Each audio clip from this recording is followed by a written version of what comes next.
नमस्ते दोस्तों, स्वागत है आपका हमारे YouTube चैनल में जिसका नाम है केडी क्लासेस और मैं हूं कपिल दुबे।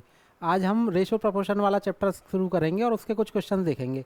अच्छा, रेगुलर चैप्टर्स के लिए थोड़ा सा हमारा गैप ज़्यादा हो गया, उसके लिए मैं माफ़ी चाहता हूं। बीच में कुछ SBI वगैरह के पेपर थे तो उसके हमने पेपर सॉल्व कराए, थोड़ी सी तबीयत भी ख़राब हो गई थी। तो कोई नहीं, अब लौट के हम फिर से वही आ गए। बीच बीच में पेपर सॉल्व करते रहेंगे, लेकिन ये चैप्टर भी देखना ज़रूरी है तो ये भी देखेंगे, ठीक है। और चलिए फिर शुरू करते हैं, ठीक है। तो ये देखो, क्वेश्चन है पहला। एक बॉक्स में 1 रुपये, 2 रुपये और 5 रुपये के सिक्कों की बराबर संख्या है। यदि कुल राशि 184 रुपीज़ है तो प्रत्येक प्रकार के कुल कितने सिक्के विद्यमान हैं। देखो बराबर हैं सबके, तो मैं क्या करता हूँ, सबके x मान लेता हूँ। तो 1 रुपये वाले x है ना, 1 रुपये वाले x हैं तो 1 इंटू एक्स ऐसे ही लिख लेता हूँ, है ना। 2 रुपये वाले भी x हैं तो उन्हें 2x लिख लेता हूँ। 5 रुपये वाले भी x हैं तो उन्हें 5x लिख लेता हूँ। इनका जोड़ के सबका 184 रुपीज़ के बराबर हो रहा है। हमारे मुताबिक ये कितना हो रहा है, 8x। 8x जब 184 के इक्वल है तो x कितना हो जाएगा, x की वैल्यू कितनी आ गई, 23। इसका मतलब सभी टाइप के सिक्के जो हैं वो 23 हैं। ये भी 23 हैं, ये भी 23 हैं और ये भी 23 हैं। तो ये पूछ रहा है कि यदि कुल, तो प्रत्येक प्रकार के कुल कितने सिक्के विद्यमान हैं। तो हर टाइप के 23 है ना, ये मेरा आंसर हो जाएगा, ठीक है। आगे देखते हैं। आगे एक संख्या को 3:2 के अनुपात में विभाजित किया गया था। जब 8 को प्रत्येक में जोड़ा गया तो अनुपात 7:5 हो गया। दो संख्याओं में से बड़ी संख्या थी, ठीक है। देखो मैं मान लेता हूँ x था, है ना, 3x:2x। अब ये कह रहा है कि प्रत्येक में 8 जोड़ा गया, इसमें 8 जोड़ा और इसमें भी 8 जोड़ा, तो रेशो क्या मिल गया मुझे, 7:5 मिल गया। इसको सॉल्व कर लेते हैं फटाफट से। 15x + 40 = 14x + 56, है ना। यहाँ से मैं जब करूँगा तो मुझे क्या मिल जाएगा, ये इधर आएगा x, है ना, माइनस हो गया, ये इधर आ गए, ये उधर जाके माइनस हो गया, तो x की वैल्यू कितनी आ गई, 16। तो मेरा नंबर, तो ये कह रहा है बड़ी संख्या कौन सी थी, बड़ी हमने यही तो मानी थी 3x। तो मेरा आंसर क्या हो जाएगा, 16 × 3 यानी कि 48 मेरा आंसर हो जाएगा, ठीक है। चलो आगे चलते हैं। आगे है केले और संतरों का अनुपात 4:5 है, ठीक है, 4:5। यदि केले के अनुपात में 5:4 से कमी होती है और संतरों के अनुपात 4:5 से वृद्धि होती है, तब केले और संतरे का नया अनुपात क्या होगा, ठीक है। 4x:5 था, ये 5x था, ऐसे था। अब ये कह रहा है कि केले, है ना, ये हैं केले, इसको अगर ये 5 थे तो 4 बन जाते हैं। अगर इसको मैं 5 मान लूँ तो 4 बन के ये कितना हो जाएगा, घट के ये हो जाएगा 3.2x, है ना। अगर ये 5 के बराबर है तो एक की वैल्यू कितनी हो गई, 0.8। 0.8 को 4 से मल्टीप्लाई करूंगा तो ये एक्चुअल में ये हो गया। दूसरी कंडीशन में क्या कह रहा है, संतरों के अनुपात में 4:5 से बढ़ोतरी हो जाती है। अगर ये 4 था तो एक की वैल्यू कितनी हो जाएगी, 1.25, है ना। तो इसको मुझे 1.25 × 5 करूंगा तो मुझे मिल जाएगा 6.25। अब इन दोनों का रेशो मुझे चाहिए। अगर इन दोनों का रेशो मुझे चाहिए तो मुझे क्या मिल जाएगा, 320/625। अगर मैं इसको रेशो में काटूंगा तो मैं कितना हो जाएगा, 5 से ही काटूंगा 64 और 5 से काटूंगा 125। ये है रेशो में, ये है, तो यही मेरा आंसर हो जाएगा, ठीक है। चलो आगे चलते हैं, बात आई समझे। हाँ, ये है what is the ratio of mean proportion between 1.8 and 3.2। अच्छा, 1.8 एंड 3.2 और क्या, and the third proportion of 5 and 3, 5 and 3, ठीक है, थर्ड प्रोपोर्शन। यहाँ क्या है, मीन प्रोपोर्शन, मीन प्रोपोर्शन, ठीक है। अब यहाँ कह रहा है थर्ड प्रोपोर्शन किसका,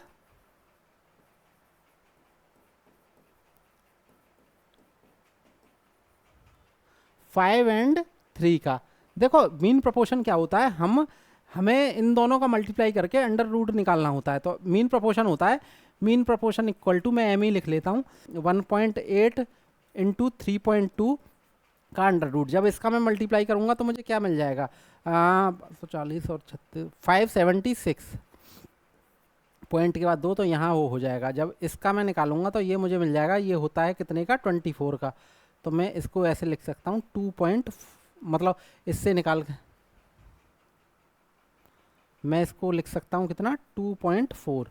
और यहाँ से ये जो होता है ये होता है 5 का जो 3 से रेशो है वही 3 का जो थर्ड प्रोपोर्शन वाली वैल्यू आएगी उससे रेशो होगा। तो यहाँ से जब मैं निकालूंगा तो मुझे x की वैल्यू मिल जाएगी 9/5, तो यहाँ से मिल जाएगा मुझे 1.8। अब मुझे जो निकालना है वो ये निकालना है, इन दोनों का रेशो निकालना है। 2.4 1.8 का रेशो निकालूंगा तो कितना मिल जाएगा मुझे 4:3, और 4:3 वाला मेरा आंसर हो जाएगा। ठीक है, बात आ रही है समझ में? चलो आगे देखते हैं। आगे है दो संख्याएं ए और बी 5:2 के अनुपात में है। यदि प्रत्येक संख्या में 4 जोड़ा जाता है तो यह अनुपात 9:4 बन जाता है। ठीक है, दो ए और बी जो हैं वो 5:2 के रेशो में है। ठीक है, 5x और 2x। अगर दोनों में 4 जोड़ा जाए, ठीक है, 4 जोड़ा जाए तो ये क्या बन जाती हैं, 9 और 4 के रेशो में बन जाती हैं। यदि प्रत्येक संख्या में से 5 घटाया जाता है तो ए और, अब यहाँ से वैल्यू निकाल लेते हैं फिर देख लेंगे क्या होगा। यहाँ से जब मैं निकालूंगा तो 20x + 16 = क्या हो जाएगा, 18x + 36। यहाँ से जब मैं सॉल्व करूँगा तो मुझे मिल जाएगा 2x = 20। x की वैल्यू मुझे मिल जाएगी 10।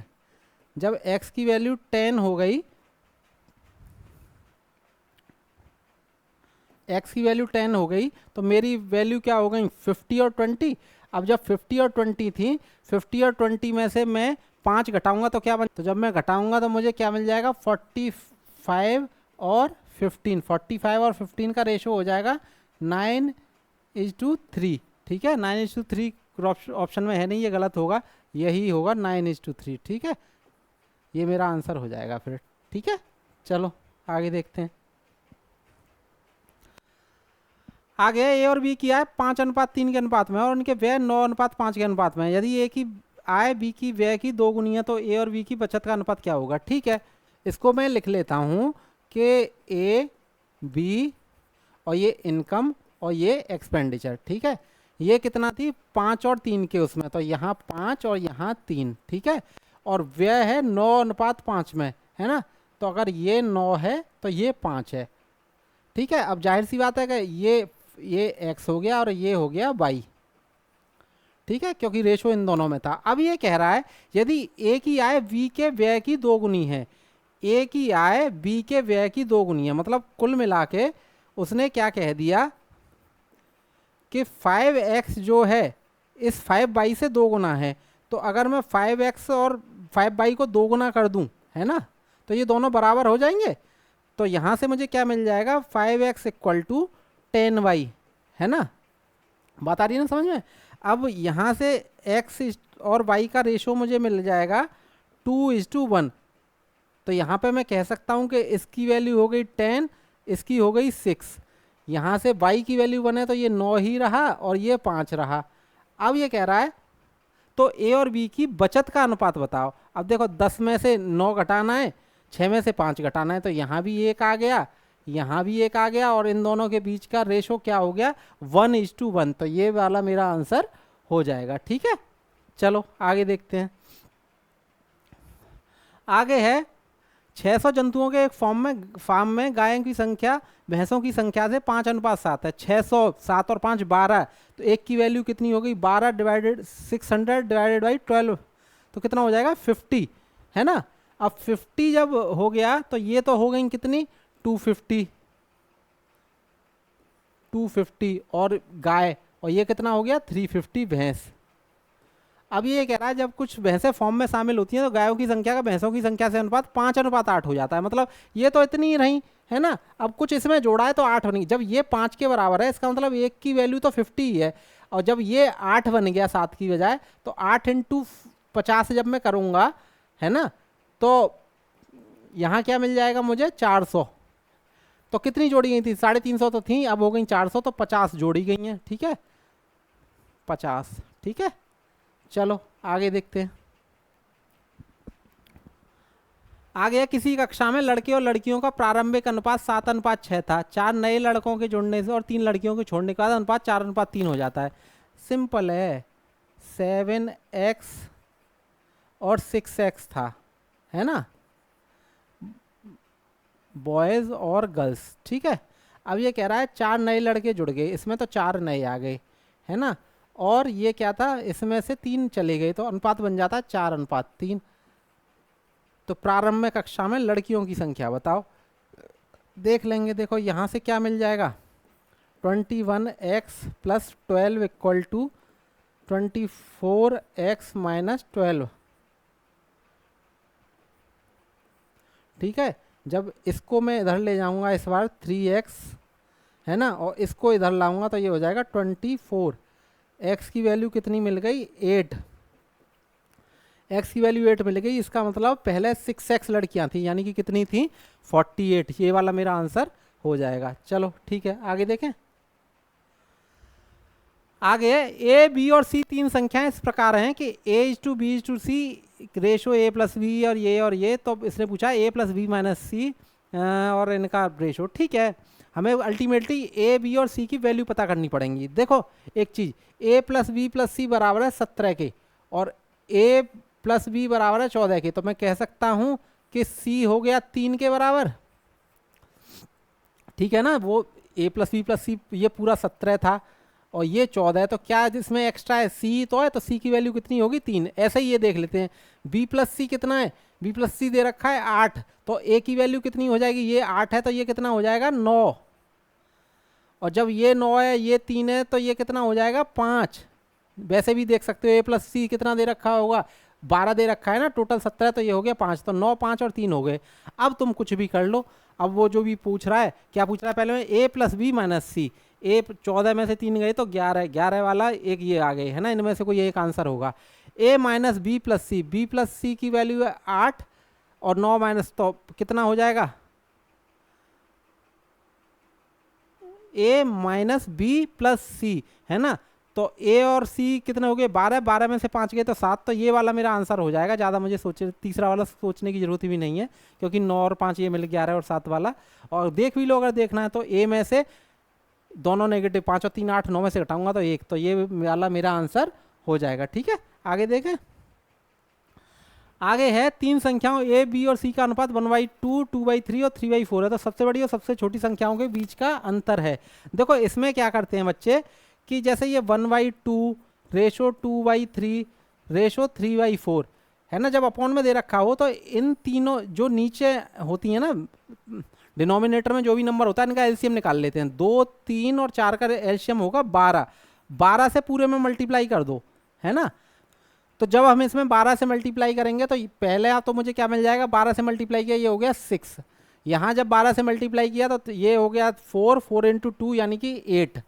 और जब इसमें 12 से मल्टीप्लाई किया तो 3 और 3 × 3 9, तो ये हो गया। अब ये कह रहा है सबसे छोटे और सबसे बड़े में डिफरेंस कितने का है, 21 का। हमारे मुताबिक कितना है, 3। एक की वैल्यू आ गई 7, तो हमारे नंबर क्या हो जाएंगे, 7 × 6 यानी कि 42 प्लस ये हो गया 56 और ये हो गया 63, है ना। 7 से मैंने इसमें मल्टीप्लाई कर दिया, वो मेरे एक्चुअल नंबर हो जाएंगे। तो मेरा आंसर क्या हो जाएगा, ये डी वाला। ठीक है, आगे देखते हैं।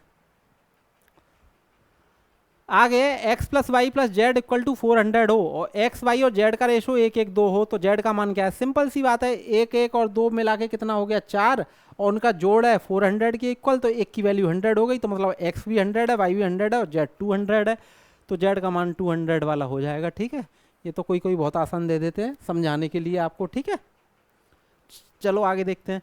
आगे दो संख्या में x और y का योग 48 है और उनका अंतर 6 है।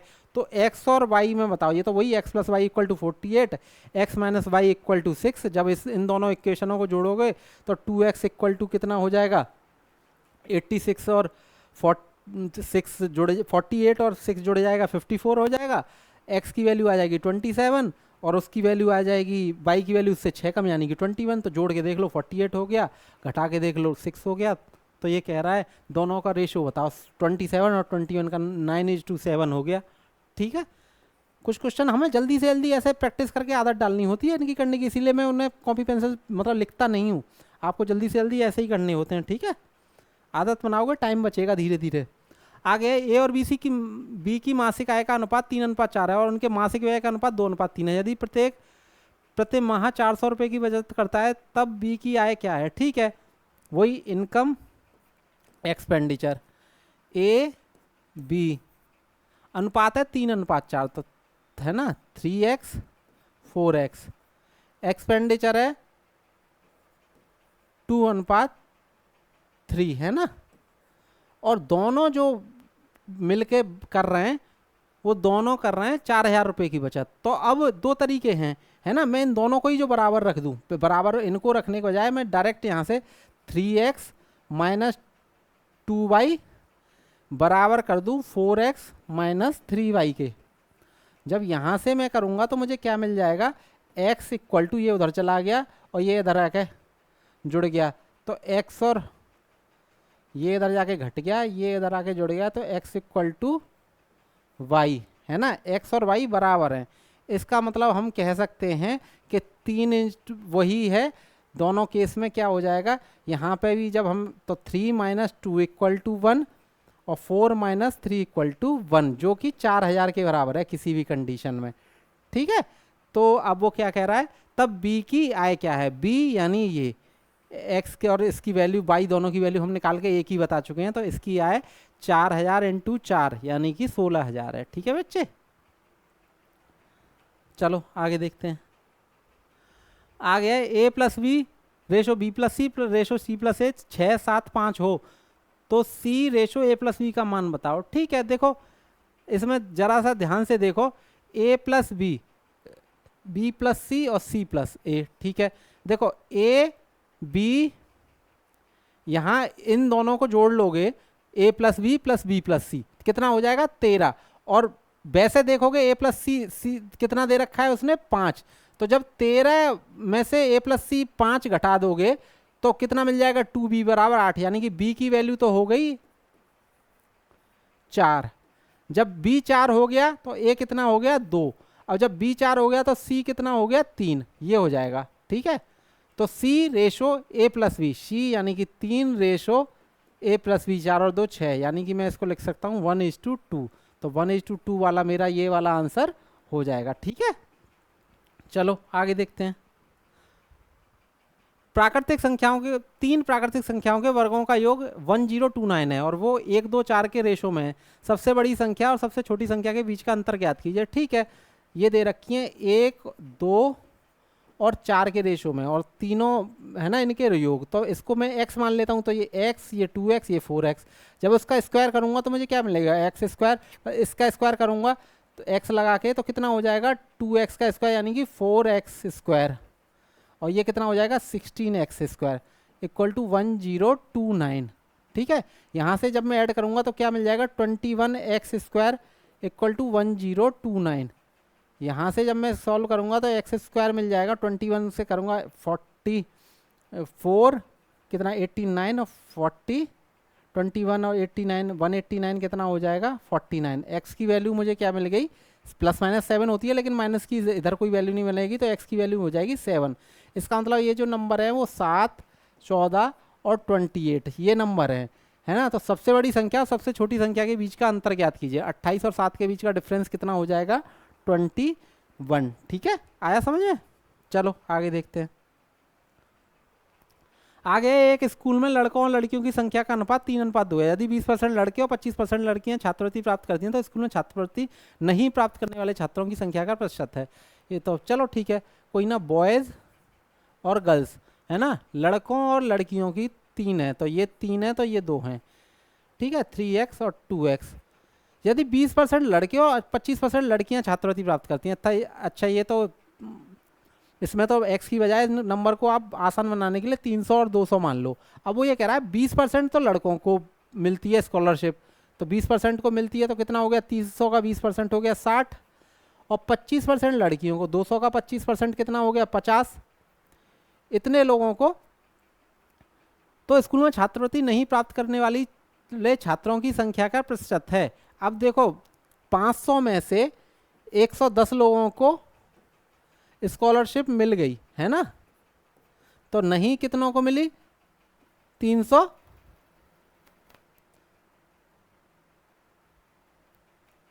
110 लोगों को स्कॉलरशिप मिल गई, तो नहीं मिलने वाले लोग कितने हो गए 390। अब हमें बेसिकली निकालना है 390 500 का कितने परसेंट है। ये तो परसेंटेज का क्वेश्चन हो गया, वैसे जब मैं करूँगा तो ये 78 के बराबर आ जाएगा, आप करके देख लेना, तो ये मेरा आंसर हो जाएगा। ठीक है, चलो आगे देखते हैं।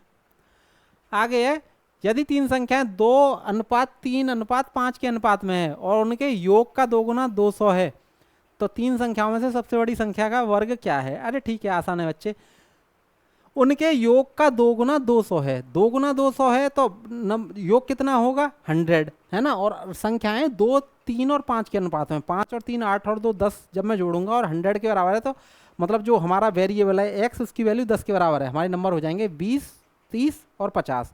अब ये कह रहा है सबसे बड़ी संख्या का वर्ग क्या है? सबसे बड़ी संख्या क्या हो गई? 50। 50 का वर्ग कितना हो जाएगा? 50 × 50 यानी कि 2500, और ये वाला मेरा आंसर हो जाएगा। ठीक है, चलो आगे देखते हैं। आगे, यदि किसी संख्या के 25% को स्वयं उस संख्या से घटाया जाता है तो प्राप्त संख्या और दूसरी संख्या का अनुपात 2:1 है। पहली संख्या और दूसरी संख्या के बीच अनुपात ज्ञात कीजिए। ठीक है, यदि किसी संख्या के 25% को, ठीक है, मान लो 100 संख्या थी, उसके 25% को, उससे 25 को घटाया तो वो नंबर मिला 75, है ना।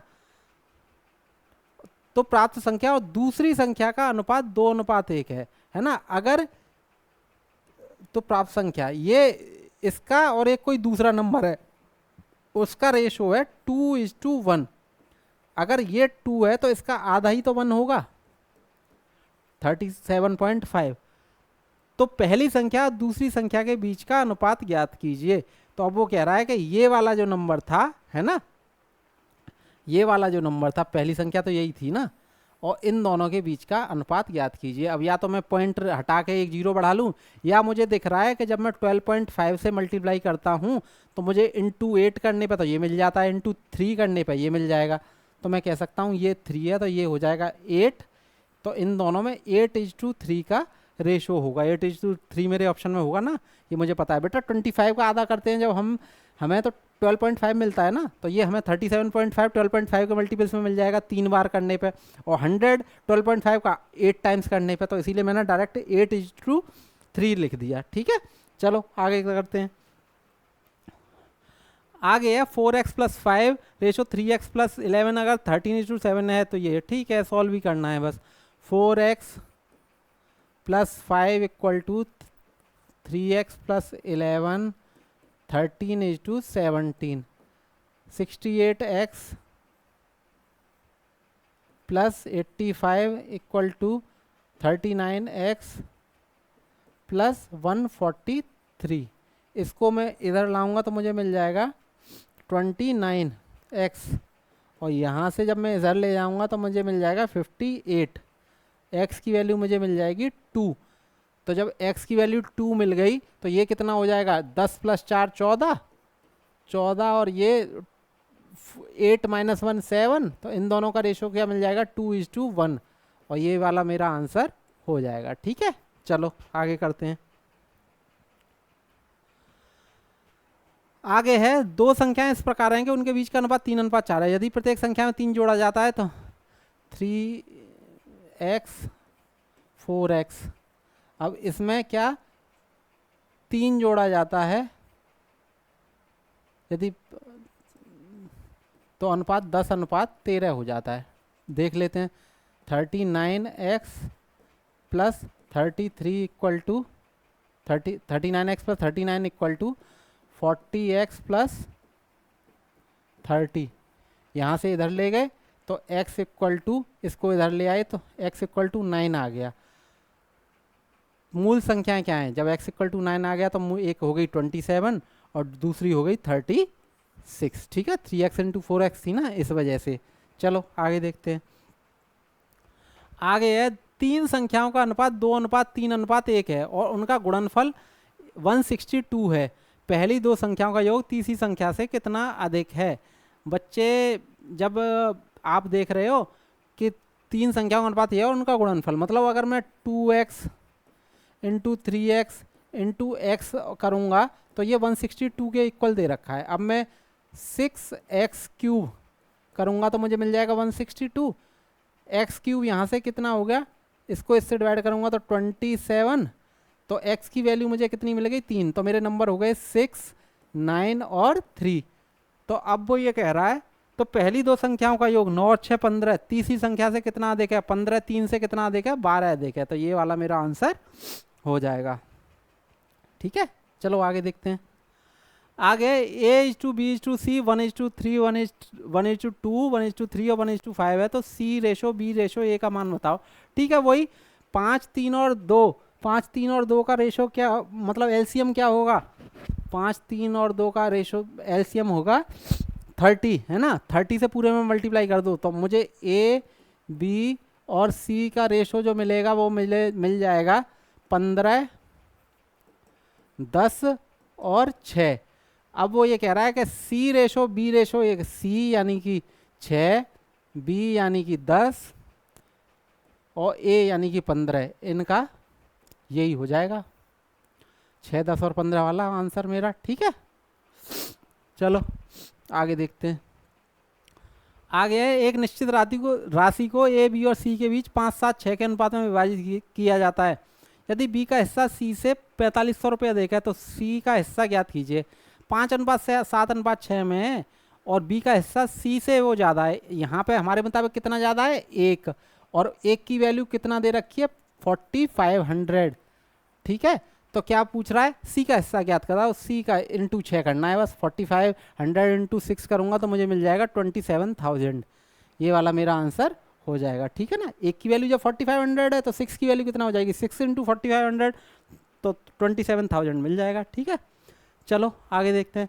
यदि 7 को एक संख्या में जोड़ा जाता है और प्रारंभिक संख्या को 2 से गुणा किया जाता है तो दोनों राशियों का अनुपात 3:4 है। प्रारंभिक संख्या ज्ञात कीजिए। ठीक है, मान लो x था, x में 7 जोड़ें या x को 2 से मल्टीप्लाई कर दें तो दोनों राशियों का अनुपात 3:4 हो जाता है। तो जब मैं यहाँ करूँगा तो मुझे क्या मिल जाएगा, 4x + 28 = 6x। इसको इधर ले जाऊँगा, 2x = 28, x की वैल्यू कितनी मिल जाएगी, 14। तो मेरा नंबर क्या हो गया, 14। ठीक है ना, x ही तो मान के चले थे, तो प्रारंभिक संख्या कितनी होगी, 14। ठीक है, चलो आगे देखते हैं। आगे है 25,000 रुपये को A B और C के बीच एक 1/10 1/6 और 1/15 A B और C 10 6 और 15 का एलसीएम कितना हो जाएगा, 30। 30 से पूरे में मल्टीप्लाई कर रहा हूँ तो कितना मिल जाएगा, 3 5 और 2। तो C को रुपए में कितना मिलेगा, टोटल कितने हो गए, 25,000 थे, तो 1 3 5 और 3 8 और 2 10, 1 की वैल्यू कितनी हो गई, 25,000 डिवाइडेड बाई 10 यानी कि 2500। तो C को कितना मिलेगा, 2500 इंटू 2 कितना मिल जाएगा, 5000। ये वाला मेरा आंसर हो जाएगा। ठीक है, चलो इस वीडियो में इतना ही रखते हैं, फिर आगे देखेंगे। अगर कोई क्वेश्चन ना समझ में आया हो तो उसको दोबारा करके सुनने की कोशिश करेंगे और समझने की कोशिश करेंगे। अगर फिर भी समझ ना आए तो मुझे मैसेज करेंगे, मैं फिर से बताऊंगा। ठीक है, ओके, थैंक यू।